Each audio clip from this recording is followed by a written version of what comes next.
Hey everybody, welcome to our coach call. Tonight we are having a combined team coach call, which I'm very excited for. We are honored to have Alex Salinas and his team come and join us. And tonight Alex is going to be sharing some really great information about time management that he's learned from the Franklin Covey organization. Alex has been a guest on our call before, and I'm just thrilled to have you back, Alex. And just excited that you brought some people from your team as well. So I thought it'd be great just to do a real quick introduction with everybody, just so we kind of know who is here. And I'll go ahead and start. We can just say, how long have you been a coach and what workout program you're doing right now? So I'll start. I've been a coach for a little over 4 years, and I'm doing Body Beast right now. Pete, how about for you? I've been a coach since March. I'm doing Les Mills Combat, and today I did 12 hours of driving. Woo! So I'm tired. So your right calf is well worked out. Yeah, it's worked out. No cruise control. Make sure you stretch before your workout. Yeah, I'm stretching now. And Jesse?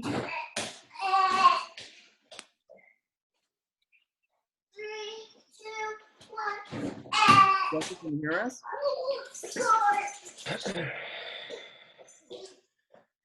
Okay, we'll come back to you, Jesse. Oh, I'm here. I didn't hear you. Sorry.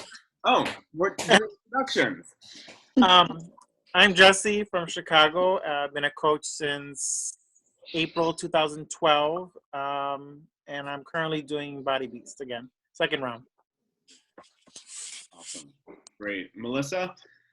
Hi, I've been a coach. I'm Melissa Caceres. I've been a coach, I guess, for about 6-7 months. And right now I'm kind of in the mix of doing different programs. I've done Combat, 21 Day Fix, PIO.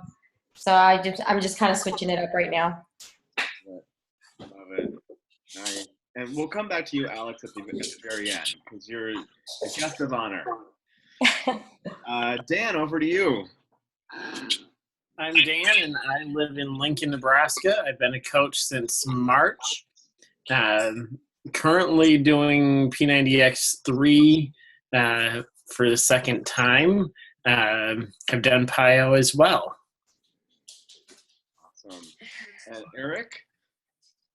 I'm Eric. I'm from New York City, and I am also on P90X3 right now. Eric. Hi. Kezra? Hi, I'm Kazera, and I am in Killeen, Texas. I've been a coach probably since January of this year, and I'm currently in between programs, but I'm going to go back to doing PIO. Awesome. Love it. Love it. Zara, I didn't know you lived in Killeen. Yes. Oh my gosh, so close to where my parents live. Yep, middle of nowhere. Yeah, it really is, actually. Chad, we're just doing some introductions. Can you hear us? Yes, I hear you guys. Awesome. We're just saying how long we've been a coach and what workout program we're doing. I just got done with my second month coaching, and I just started Body Beast today, and I'm loving it. Nice. The beast. Hey, congrats on 2 months in Success Club, Chad. Thank you. Very excited. Word spreads fast. Dad, Well, you're liking Body Beast so far because you haven't hit the soreness stage yet. I know, I'm terrified for tomorrow.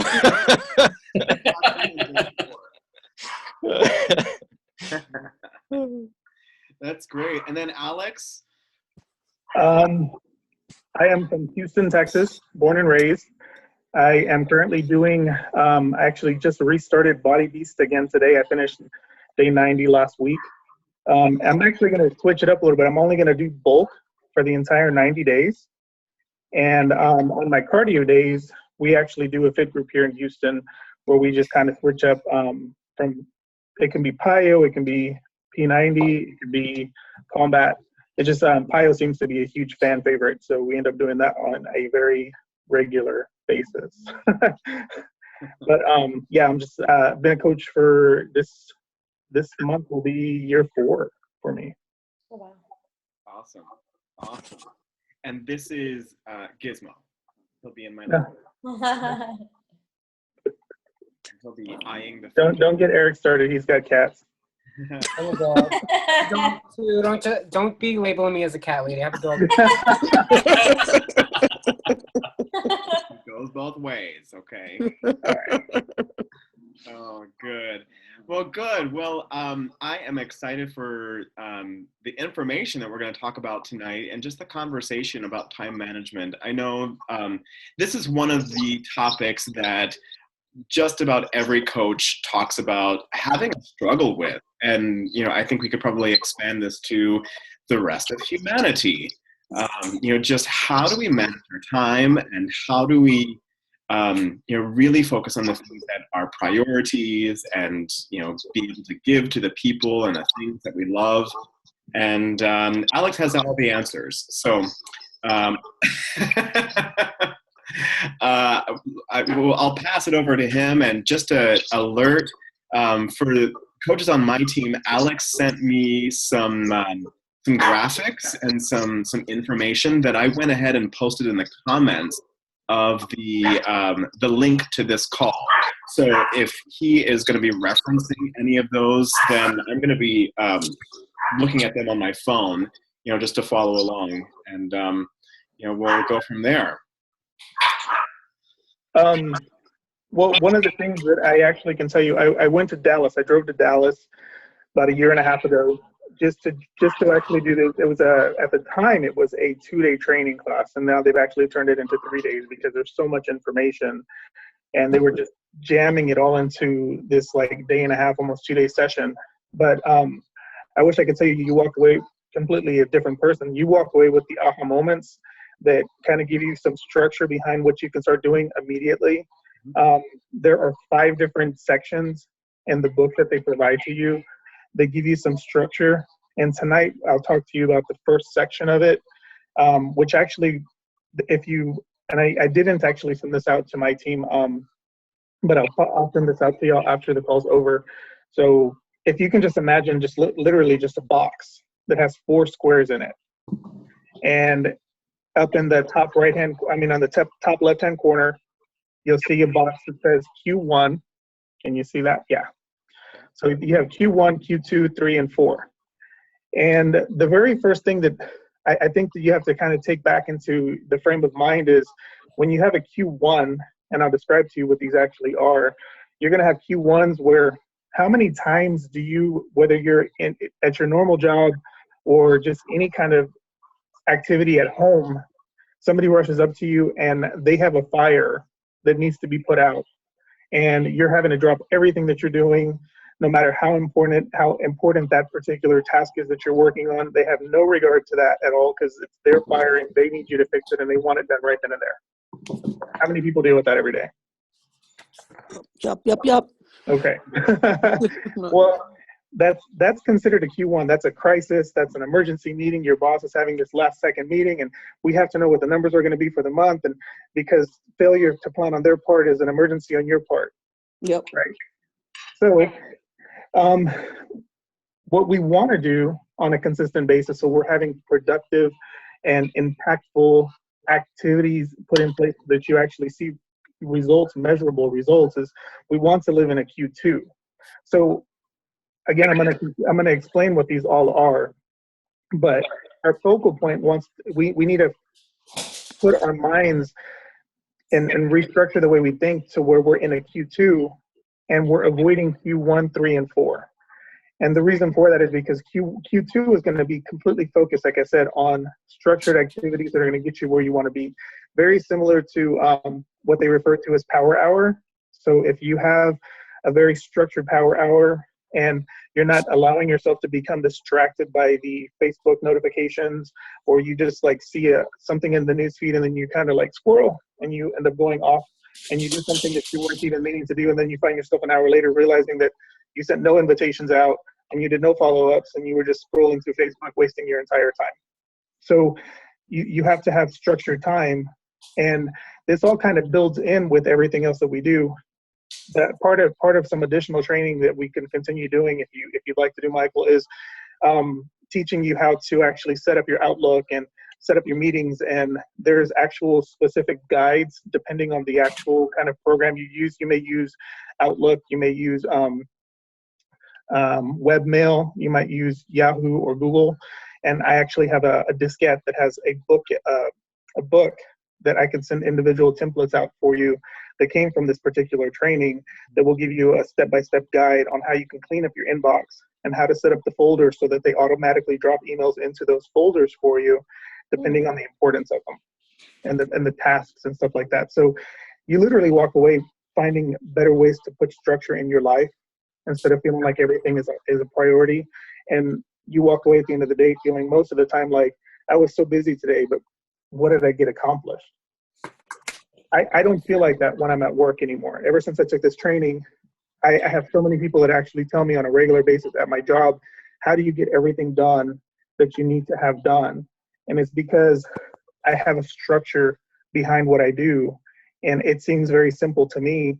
And sometimes it might seem overcomplicated to someone else, but it's not about being overcomplicated. It's about finding a process that works for you so you can get everything done that's important, which is where we find ourselves needing to be in a Q2.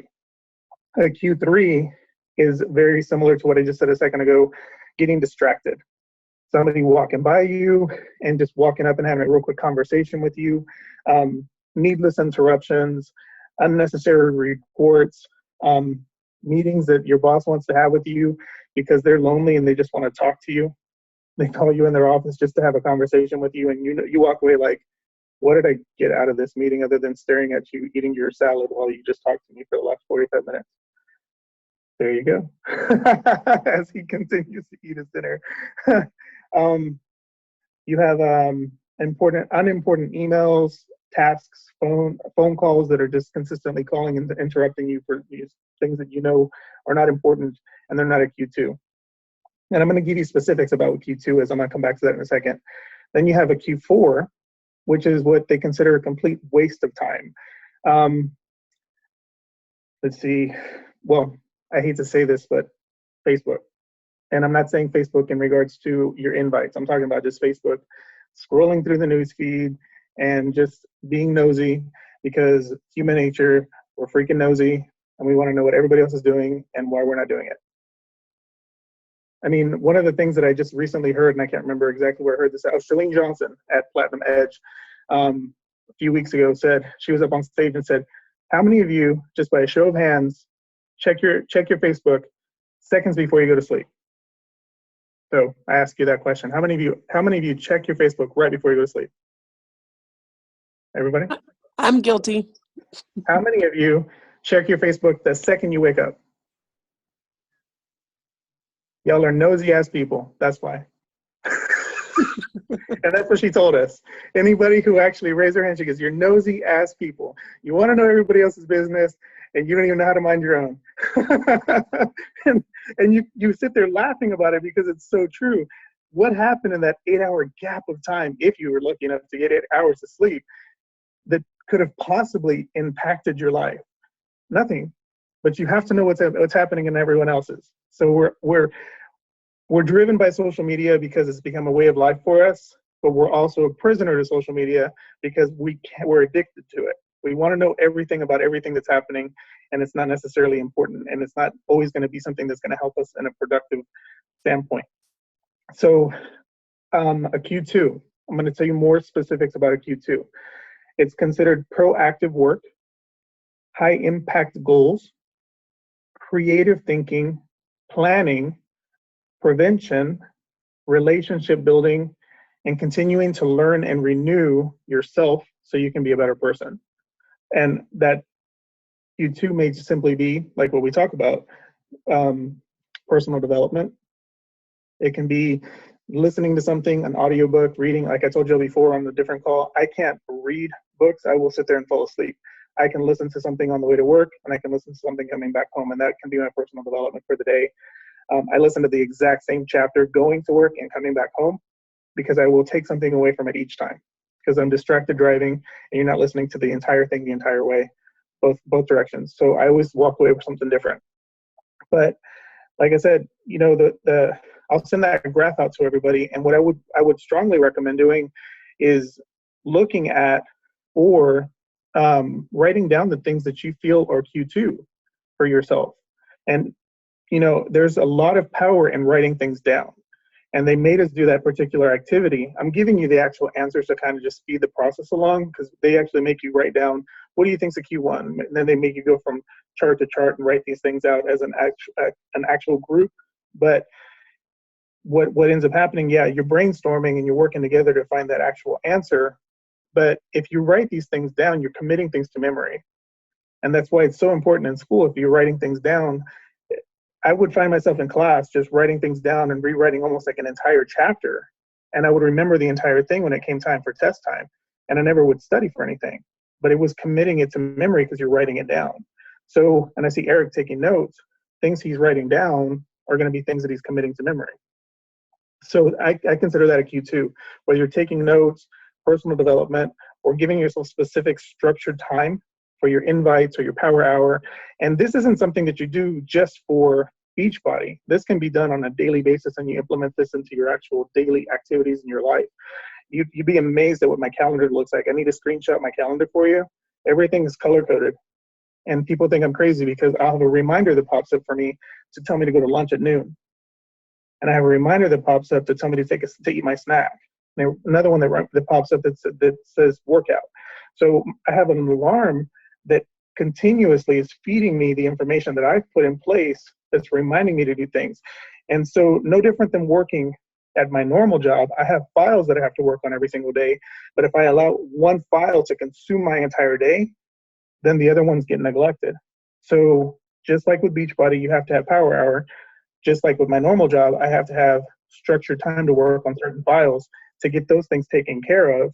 And then I move on to the next one. So I can try to accomplish something every single day, bite-sized pieces, to make sure that you get where you need to be. Hold on, open my page. Let's see. It says,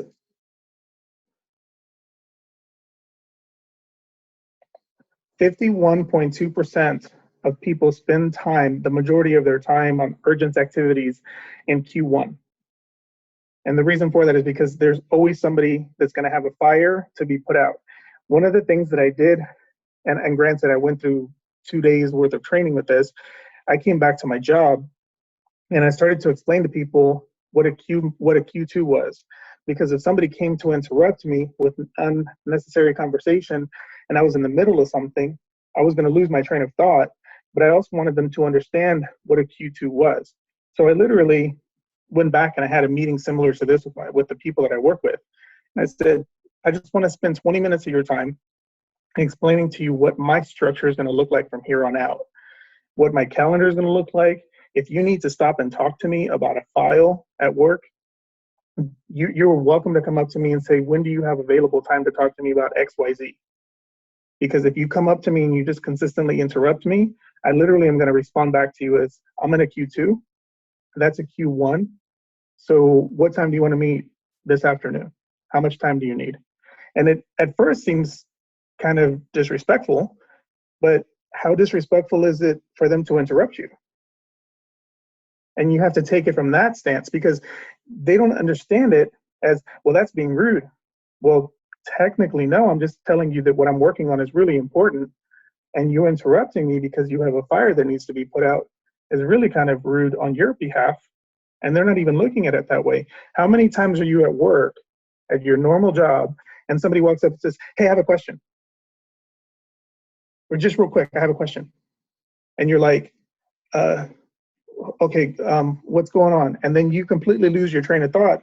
And then how long does it take for you to regather where you were to get back to that moment where you were in? You might have been right about to solve whatever you were working on, but now you're completely lost.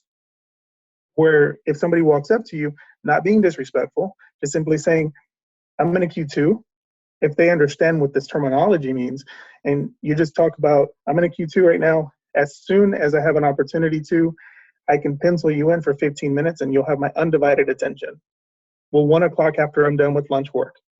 You'll find that people are very respectful for that, respectful to you for that, and they'll expect you to find them at 1 o'clock. and give you, or you give them that 15 minutes. And it may be a little bit longer, but if you start stackpiling your day that way, no one's going to feel like you're neglecting them. And you're going to be more empowered to continue to do this on a daily basis and put the structure in place to make sure that you're actually achieving what you need to do. And so a lot of people have the mindset where in this particular class, when we started, they said, we're going to teach you how to blend Beachbody with your normal job and with your normal life. And everybody's like, well, when do we get to that part?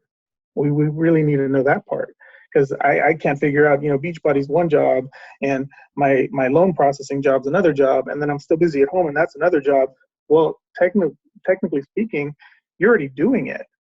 You're already doing it. But how many of you right now feel like Beachbody's extra work? And if you feel that way, it's because you're allowing yourself to feel that way.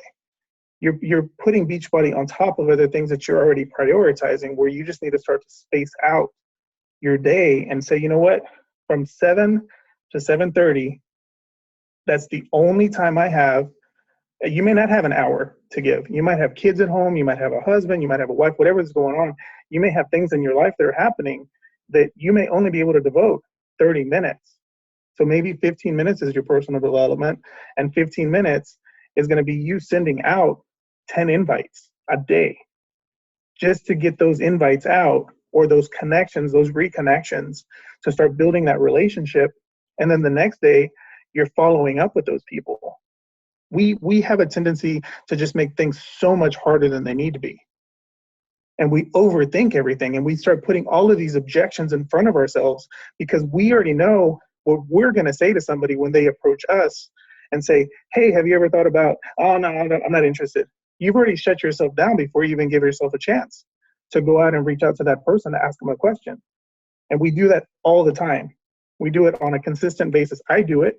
I'm always scared that somebody's going to say no to me. And I have no problem talking to people, but I'm always scared of that no. And I'm scared that people are going to always think I'm being a salesperson. When I start sharing my story, people come at me in groves, and they're just like, I can't believe you did this, and I can't believe you did that. You have to feel uncomfortable sometimes, because when you're uncomfortable, you grow. But at the same time, if you don't give yourself the time and the space and the actual allotted time to do what you need to do, you're never going to get anywhere. And we run in circles. I'm an emerald, I'm a diamond, I'm back to emerald, I'm a ruby, I'm a coach. I don't know. And I had this conversation with Michael. I was like, and then sometimes you get so frustrated, you're just like, I don't know if I want to do this anymore. Because you feel like you're spinning your wheels. And I do it too. I can sit here and tell you all the best practices to put in place, but if I'm not implementing them myself, I find myself in the same rut, and you get really frustrated on it. It's easy to get frustrated. So the reason I wanted to share this with y'all is because it's not really an amazing process. It's just simply going back and remembering that you have to start scheduling time for you to do the things that you need to do throughout the course of the day. And one of the things, like right now, my inbox at work, I have 0 emails in my inbox. I never walk away with anything in my inbox, and I delete things as I finish them. So people will come and look over my shoulder, and they're like, is that your inbox? I'm like, yeah. Well, I have subfolders off to the side of the priorities and the things that I have to work on, and I know what they're all going to be labeled as. So when there's certain times throughout the course of the day that I have scheduled at work, I'm able to do those things, and people are always amazed at the fact that I have a clean inbox. It's not that it's empty; it's that they're categorized and they're put where they need to be, so that when I need to get to them, I know exactly what folder to go and get them from. Because I hate having stuff in my inbox. It seems like it's clutter to me. And one of the other things too, and everybody's guilty of doing this, and I don't know what kind of jobs you have. Like I said, I'm a loan processor for a mortgage company. So people have a tendency to grab 5 or 6 files and put them on their desks. And then it looks like you start getting overwhelmed just by simply having 5 or 6 things out in front of you. You can only do one thing at a time. Put one file out in front of you, do what you need to do with that file, put the shit away. Get the next one out and start working on that. And people will start, number one, saying, gosh, your desk is so clean. I don't know how you stay this organized. It's not about being organized. I just don't want shit on my desk. If I see that there's more stuff on my desk, I get overwhelmed. And then you see that I'm busy and you start freaking out and you say, I don't mean to interrupt you. You're really busy. Well, yeah, I'm always busy. You know, it's not an issue of not being busy or who's busier.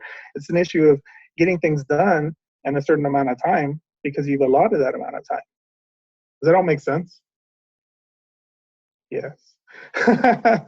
Okay, so at this point, does anybody have any questions about the quadrants 1 through 4?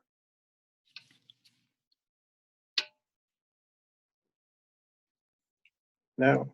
So you're going to all start scheduling time starting tomorrow. You're so excited about Q1 through 4. Okay. Hold on. So can I ask a question about, I do have a question. Ask me anything. So let's talk about leisure time, like kicking back at the end of the day. How many people here, you know, feel like they need time to unwind after they get home or whatever, and whatever that means, you know, watching TV or folding laundry or whatever. And yeah, I remember a bit of this conversation from Summit a couple years ago when they did the presentation.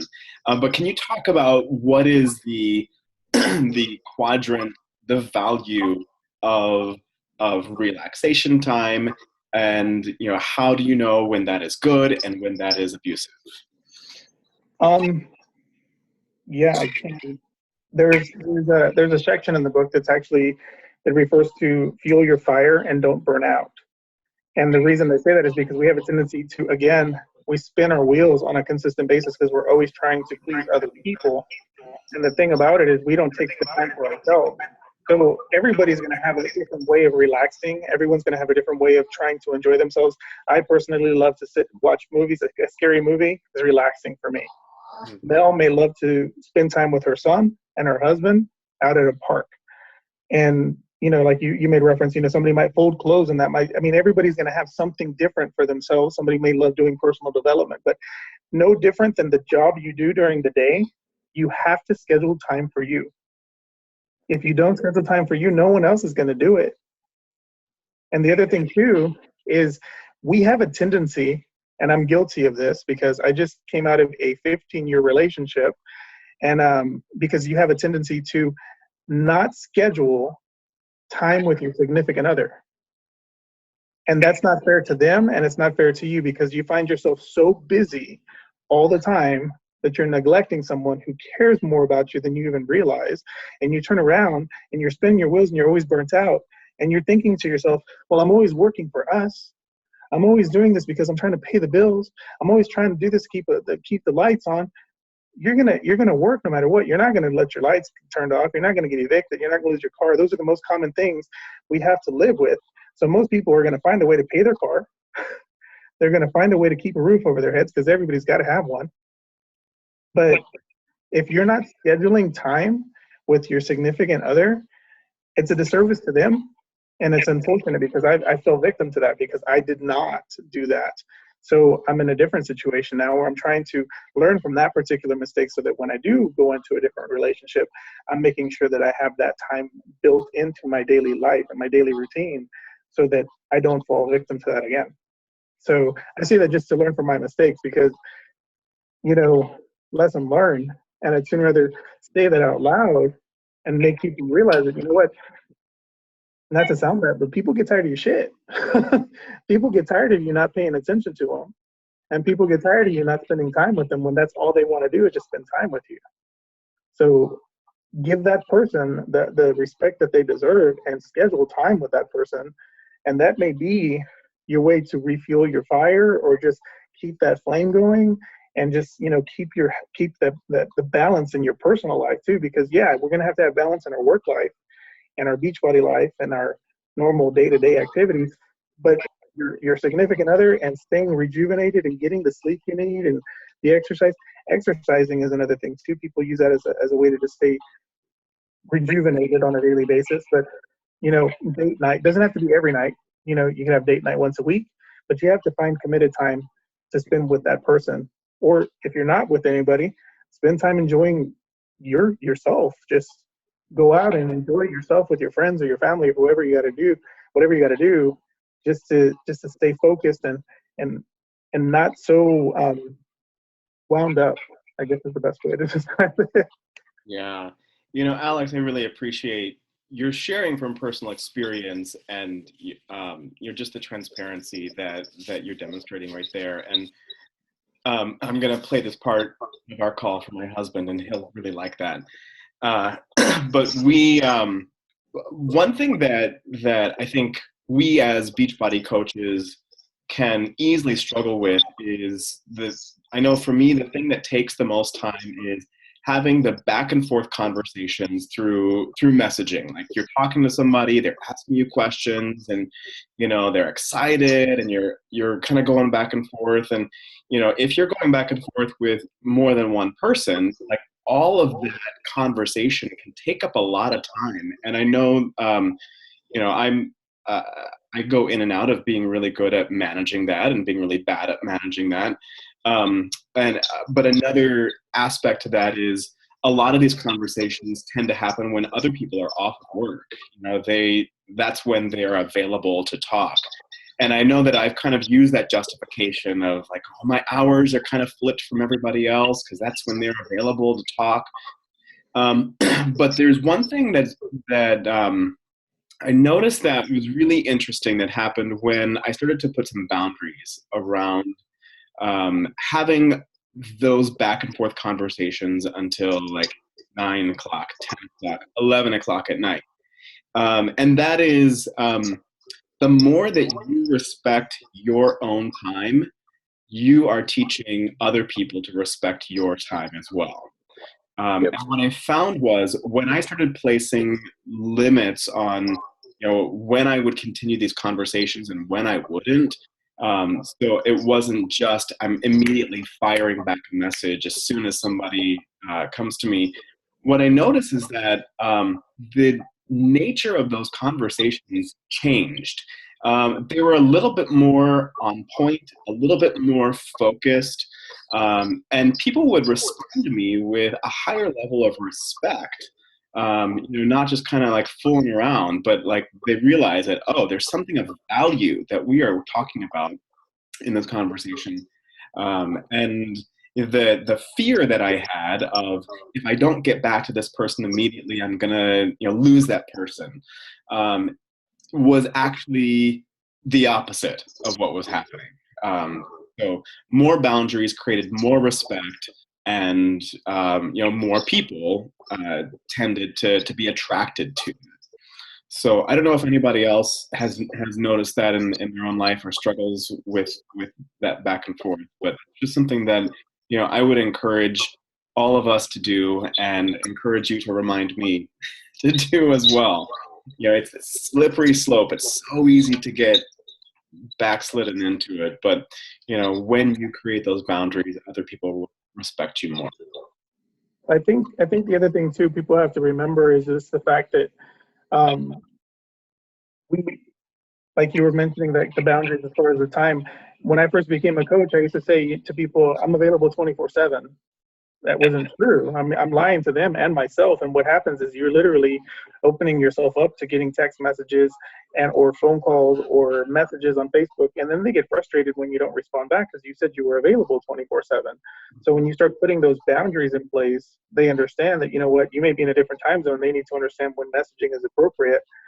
Or if somebody messages you and you're on date night, it's okay to respond back and say, I'm actually out on a date with my partner, and I'll have to get back with you tomorrow. Most people will say, oh, I'm so sorry. Okay, yeah, just follow up with me tomorrow. Mm-hmm. And that's it. You just have to remember to follow up, which most of us are really bad at doing. So I think the other thing, too, we have a tendency to say is, I want to be a full-time Beachbody coach. You're lying. You want to make full-time income being a part-time Beachbody coach. So get that I want to be full-time Beachbody coach out of your mind, because that's not what you want to do.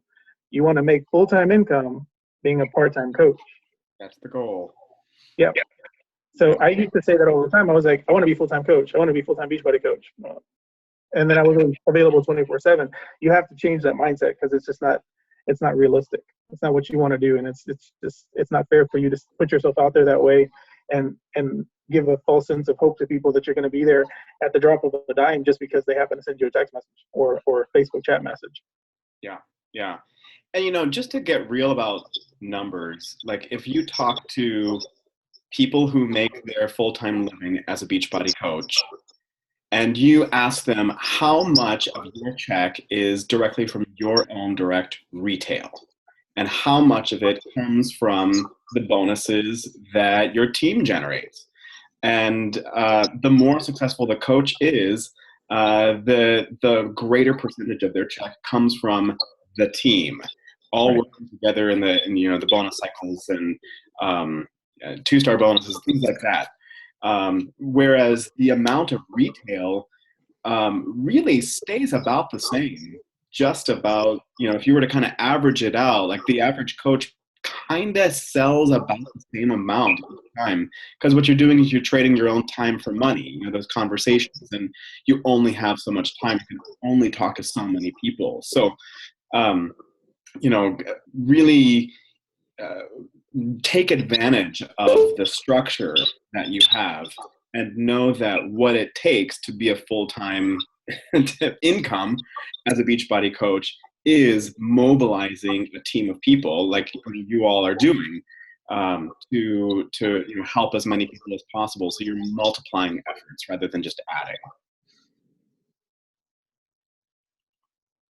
I'm going to leave you with an assignment, if that's okay. Yeah. And I'm actually I'll send this to you, Michael, too, so you can send it or post it in your team page. The next section of the actual book is go for extraordinary. Don't just settle for ordinary.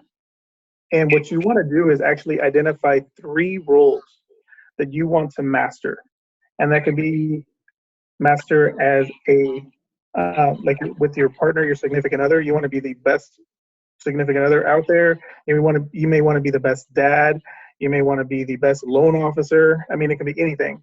But this actual activity will have you identify what that specific role is. And see, it says represent key roles and responsibilities related to relationships. It should be limited to at least 3 to 5. Express your deepest values and highest aspirations. Create a balanced perspective of your life.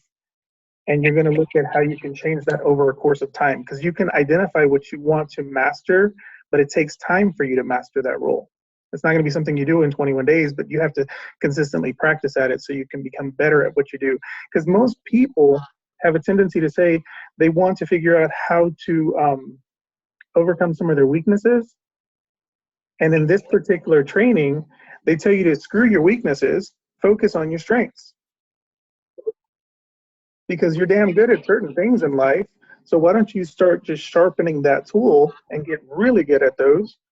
And then there's always going to be other people that offset you in your team that are going to be able to offset those weaknesses, because you're not going to be good at everything you do. That's just human nature. We're all built differently. So I'll share those with you. But like one of the things, and I'll share the specific example that they gave, and it's for a Team Beachbody coach.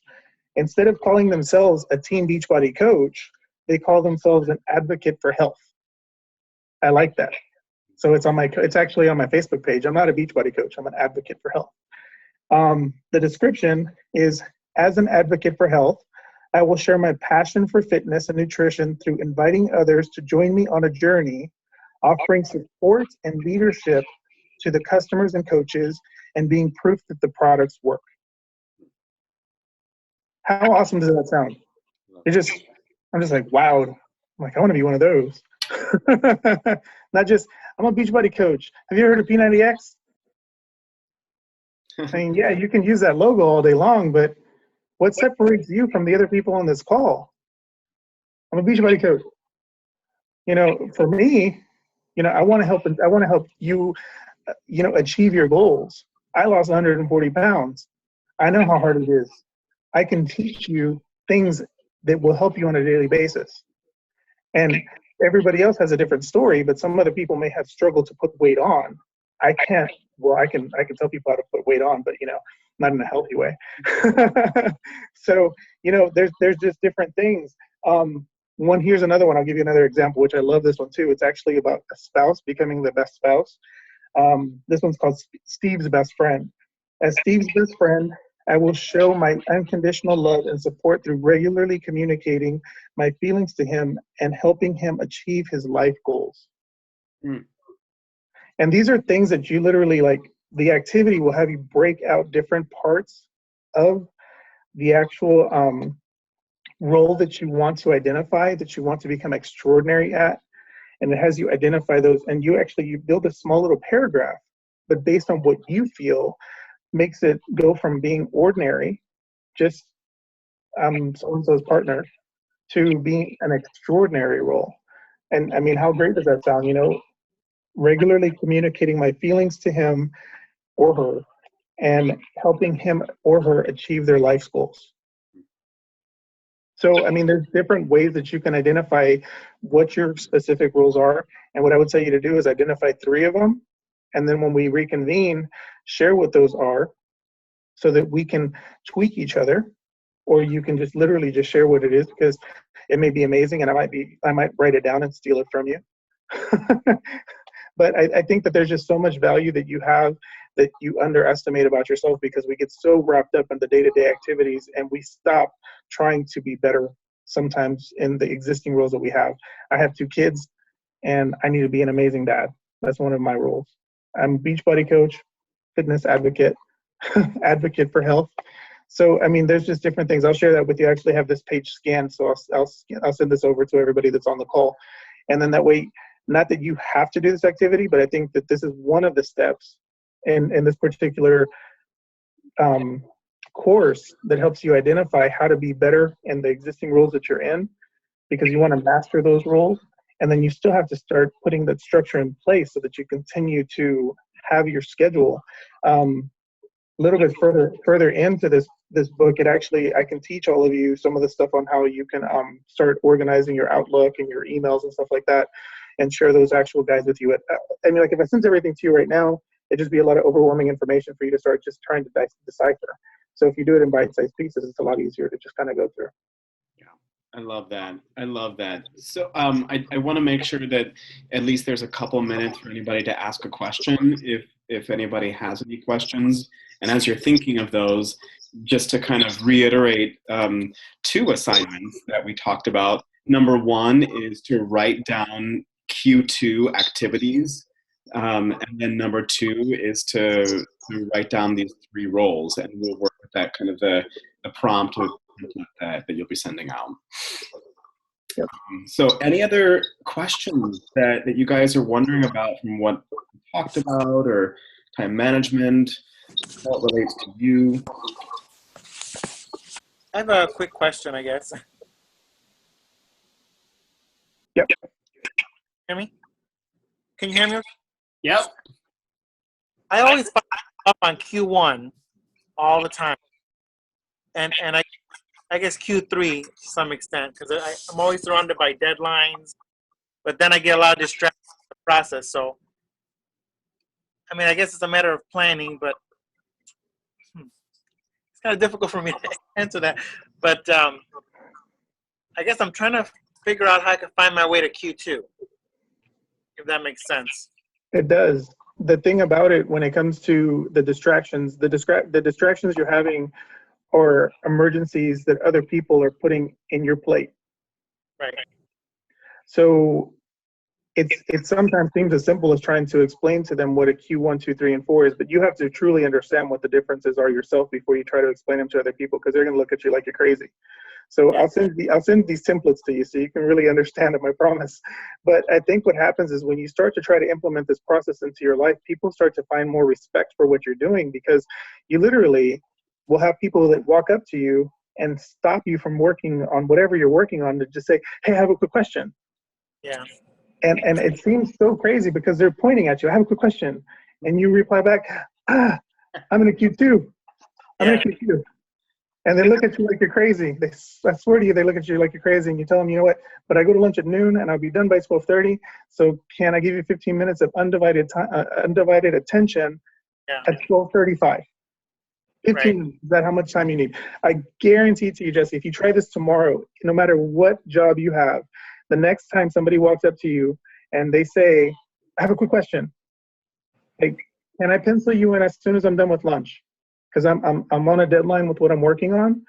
Right. I don't want to dismiss what you're asking me, but I'd rather give you my undivided attention so I can finish this up, and then I will find you to give you 15 minutes of undivided attention.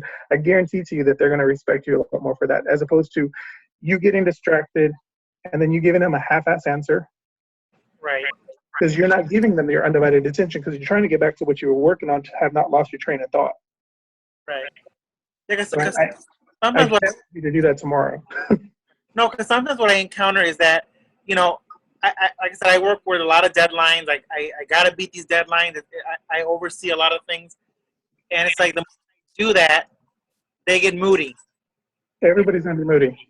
And then I'm like, you know, I'm focus oriented that if I got a job to do, I got to do it. Right. And if I block you, I block you, you know.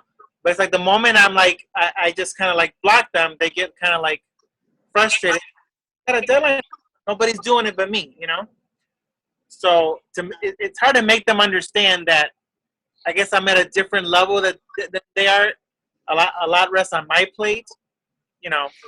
But then often, it to me, and again, everybody's different. But it's like when it happens, it automatically sets off a bad vibe. It's like, okay, Jesse's an asshole. Okay, well. not necessarily. I think it all falls back on your approach. And if you explain to them that you will give them your undivided attention once you're finished with your task, they're going to be more respectful to that, as opposed to them thinking that you're always just being dismissive. It's all in your approach, because you cannot, and you have to just remember this, you cannot control the actions of others. The only thing you can control is the actions of yourself. The only mood you can control is your own. So you can piss somebody else off, and it's up to them to stay pissed off or for them to get over it and just keep smiling throughout the day, because nobody can steal your joy. You allow them to. So the thing about it is, when they ask you a question, you just have to simply explain to them, yeah, same thing like you said, I'm on a deadline with this one right now. I have to have this finished by 12. Is there any way that when I'm done with my lunch, I can circle back around and find you? I'll give you 15 minutes of undivided attention. It may even be 10 minutes. They may only need 10 or 5 minutes of your time, but you're committing to them that you're going to give them that time. Right. So try that approach, and I promise you, you're going to see that other people are very responsive to it, as opposed to them walking away pissed off. Yeah. Because you're always busy. You're always going to be busy. Yeah. We're always busy. Everything that we do, every one of us have busy lives. Right. In whatever capacity that you're in, you're always busy. Right. But they have to find mutual grounds and respect what you're doing, and you also have to respect that they need your advice, or you have to be able to help them with whatever they're asking you a question. They came to you for a reason. Sometimes it's just to validate that the answer that they have is correct. Right. You can't give them a full, complete answer unless you can truly give them your undivided attention. So you have to give them that. But you just have to set your boundaries and let them know that I want to help you, but let me finish what I'm working on so I can meet my deadline, but I will circle back around and I'll find you. Right. And like the people that I work with, because we all use Outlook, they like it that I put it on their calendar that I'm going to come back at 12:35, and it's on their Outlook. And people will send me a message on IM and say, it's 12:36, you haven't called me yet. You're like, okay, they're holding me to do it. And I've had people do that. And I'm like, I'm so sorry, I'm about to dial the number right now. Give me 2 seconds, I'm calling right now. So just be mindful. If you start putting something on your calendar and you invite that person to that meeting, and it may only be 5 minutes, they expect you to call. Don't commit something that you cannot do. Right. So try that and tell me how it goes. I guarantee you're going to love it. And then there's another thing that happens all the time. I'll throw it in here also. Is I usually meet with everybody like once a month, okay, for like a evaluation of sorts. Not evaluation. It's just kind of touch base on monthly stats or whatever. And I always have a person that I have a desk calendar, right? So she pencils her own stuff in the calendar. So if she says, okay, 3:30 on Saturday, well, she never. See what I'm saying? She puts it in there in the hopes that I'm going to say, oh, okay, no problem. I'll see you at 3:30. You see what I'm saying? So there's never no communication check. Is it okay with you to meet me at 3:30? Or, see what I'm saying? So it's like, so sometimes I have to disagree and I piss them off in the process, but I think it should have been communicated to me first. Don't just assume Can I ask you a question? That because you pencil yourself in the calendar, that I'm okay with it. Because I'm probably not, especially if it's a Saturday. So I'm gonna put something back in your plate. Yeah, Who's allowed that to happen? not me. To some extent. Well, I guess it happened before I got there. Let's put it that way. So you need to change the expectations. Yeah, and I have addressed it. I've told them that that when we meet every month, they have to make an appointment with me. Okay. And actually I do have something similar to you. I always put in my computer when I meet whatever. So I don't even go by my desk calendar. I go straight to what I have in the computer because that's what I have everything else in, and I kind of tie everything together, and it's right there at my fingertips. So why don't you just get rid of the desk calendar and save yourself the trouble? That's a good idea. But then they'll leave post-its. You have no idea how they are. Michael, he's in Chicago. You're gonna have to deal with him. You know what? This whole thing reminds me of. Has anybody ever been to a currency exchange and waited for 40 minutes? You get to the front of the line and you're like, okay, I'm ready to ask my question. I need to get my license sticker or whatever. And the lady behind the glass doesn't even look up. She just puts her finger up, and you're like, holy crap, I gotta step back because she is not gonna talk to me. It wasn't ready for you. She's ready. She looks up and says, can I help you? Right. And then okay, now it's my time. And she set the power dynamic up. She's really good at it. I don't know about the people in Houston about the currency exchange, but in Chicago, they mean business.